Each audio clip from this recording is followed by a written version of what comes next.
dan supaya ada kedamaian di tanah Papua, tolong jangan tembaki pendeta kami. Pendeta itu sangat berharga, pemuka agama itu sangat penting di Papua, dan itu kesaksian atau keterangan dari istri korban, kemudian dua wanita yang menolong korban, itu menjelaskan, di mana dalam penjelasannya almarhum sebelum meninggal bercerita tentang siapa yang melakukan itu. Inilah yang kemudian menjadi salah satu fakta yang dibahkankah karena lama tidak dilakukan pertolongan sehingga kehabisan darah, itu semua ahli yang akan menjelaskan. Itu bisa diperoleh dari hasil otopsi. Nah, kemudian disampaikan oleh Pak Menko tentang kemungkinan lain. Betul, pihak ketiga. Pihak ketiga ini siapa sebenarnya, Pak Benny? Ya, jadi perlu disampaikan bahwa sebagai tim pencari fakta ketika berangkat itu harus membuka semua kemungkinan. Siapa pelakunya, kelompoknya, dari mana, motifnya apa. Kita tidak boleh menggunakan kacamata kuda, sudah langsung fokus ke satu pihak. Dari pengetahuan oknum.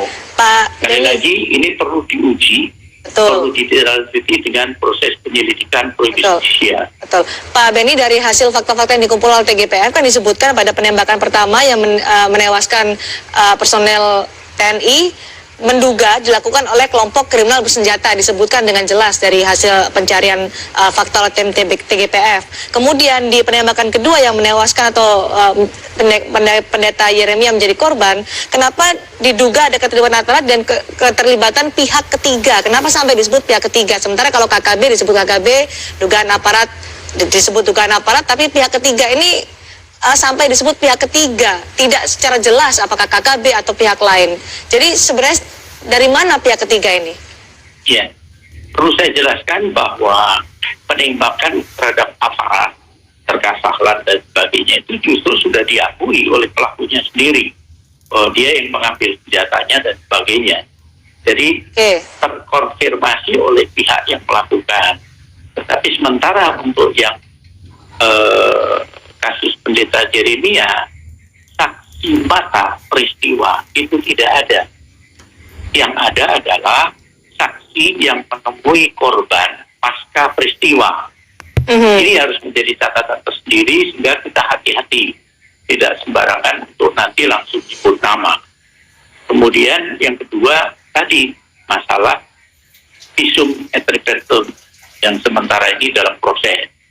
Jadi yakinlah bahwa dengan temuan yang kami peroleh di lapangan ini, rekomendasi sudah kita buat, dan terakhir sebelum meninggalkan Intan Jaya, saya berkoordinasi dengan penyidik, Dirkrimpung, Polda Papua untuk membicarakan tindak lanjut kasus ini. Nah, itu tentunya kapasitas saya sebagai Komisioner Kompolnas.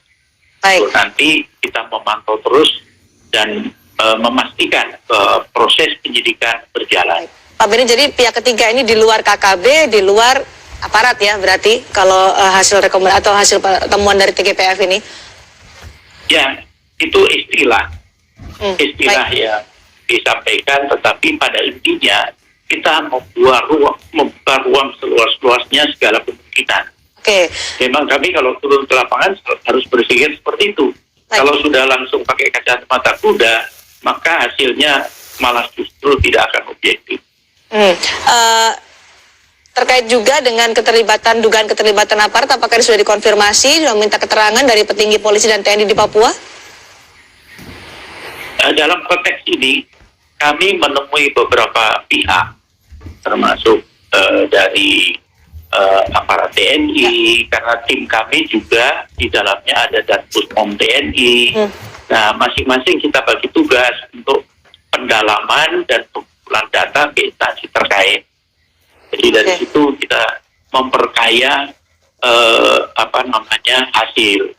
Sebagai bahan informasi bahwa ada 42 narasumber yang kami lakukan wawancara, termasuk TNI, Polri, kemudian pemerintah daerah. Ya. Jadi mungkin tim kami ini paling lengkap narasumbernya. Baik. Karena tadi semua Baik. instansi dan saksi-saksi itu kita gali informasinya sehingga mengerucutlah pada Oke. beberapa hasil. Pak Daniel, karena Pak Beni tadi menyebutkan dalam penembakan pendeta Yeremia ada dugaan keterlibatan aparat, tapi juga ada dugaan keterlibatan pihak ketiga. Kalau dari Pak Daniel mendapat keterangan dan informasi dari umat seperti apa? Ya, tentunya istilah pihak ketiga itu juga itu kami di luar ranah kami sebagai gereja. Ya. Itu kami serahkan kepada pihak yang berwenang. Tapi informasi dari saksi yang ada di lokasi penembakan seperti apa kepada gereja? Seperti yang saya katakan tadi, kami pemimpin umat, kami yang orang yang melindungi mereka, tentu mendengar jeritan hati mereka, dan kami tetap berkesimpulan setelah semua fakta yang ada bahwa memang diduga oleh oknum aparat yang melakukan itu, termasuk kesaksian pendeta kami yang sebelum setelah ditemui oleh keluarga dan beberapa orang masih hidup waktu itu, seperti yang Pak Beni sudah katakan tadi. Jadi ini momen yang saya rasa cepat diselesaikan, jangan berlarut-larut nantinya. Itu permintaan kami dari gereja, dan kami pasti gereja adalah pendamai, gereja adalah orang yang siap. Saya meyakinkan semua kita bahwa umat kami, budaya di pegunungan, budaya umat kami di Pegunungan Tengah adalah orang yang sangat baik, damai. Jika mengakui kesalahan, Baik, Pak Daniel. Terjadi rekonsiliasi. Saya kembali ke Pak Beni. Pak Beni, tadi sebelum Pak Beni bergabung bersama kami, Pak Daniel menyatakan bahwa sering ada komplain dari umat gereja, kemudian juga warga di sana terhadap keberadaan aparat di sekitar lokasi hingga menimbulkan trauma bagi umat. Apakah ini juga diketahui oleh tim pencari fakta pada saat bertugas di Intan Jaya? Betul. Jadi memang kalau menurut pendapat kami, semua yang tugas di sana itu harus belajar tentang adat, istiadat, dan budaya lokal. Sehingga dalam berkomunikasi, dalam berinteraksi, itu nanti akan cepat beradaptasi. Ini penting, sebagai contoh pelajaran yang kami petik. Bagaimana kondisi saksi yang tadinya tidak mau tanda tangan, akhirnya setelah kita jelaskan dengan baik, kita berikan pengertian, akhirnya mau tanda tangan. Itu contoh yang konkret. Jadi pendekatan budaya menjadi penting, kemudian senyuman menjadi penting. Ini catatan. Ketika kita datang dengan senyum, datang dengan tulus hati, maka yang kita sentuh akan merasakan itu.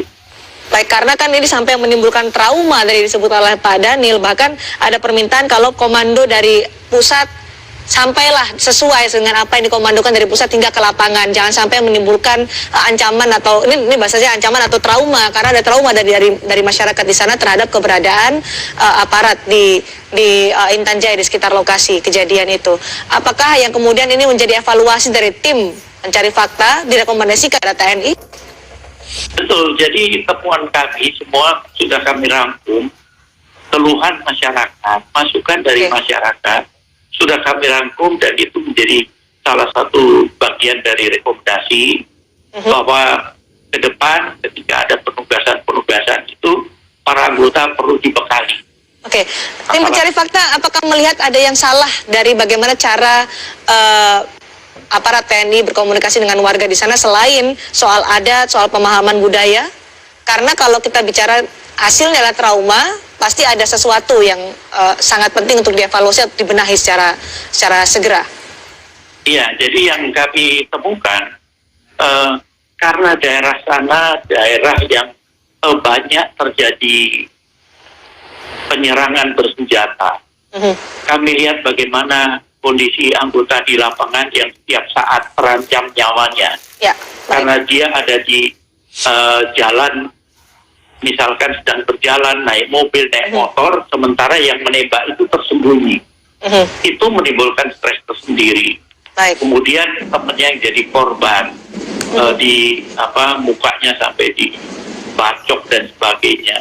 Ini juga akan menimbulkan stres. Sehingga perlu langkah-langkah untuk bagaimana kondisi psikologis dari anggota ini juga harus diperhatikan. Baik Pak Beni. Pak Daniel, karena ini sudah bergabung juga bersama dengan Pak Beni, apa yang ingin disampaikan oleh Pak Daniel kepada Pak Beni? Saya pertama tentu berterima kasih pada Pak Beni dan teman-teman. Terima kasih, apresiasi dari gereja pada seluruh, dan kami mendoakan pihak-pihak yang terluka karena situasi pada waktu perkunjungan tim sana. Dan harapannya, kami berharap, Pak Daniel? harapan kami segera ditindaklanjuti, jadikan ini upaya rekonsiliasi, dan supaya ada kedamaian di tanah Papua. Tolong jangan tembaki pendeta kami. Pendeta itu sangat berharga, pemuka agama itu sangat penting di Papua, dan itu trauma yang lebih besar kalau sampai pendeta ditembaki. Rakyat saja tidak boleh, apalagi hamba Tuhan atau pemuka agama. Itu permintaan kami dari pihak gereja, dan kami siap untuk bila didengarkan kami memberi dukungan, tetapi kami juga berharap sungguh-sungguh Papua tidak ada lagi operasi-operasi yang menyebabkan rakyat tidak berdosa menjadi korban. Itu yang kami kepada Pak Beni Mamoto. Ya.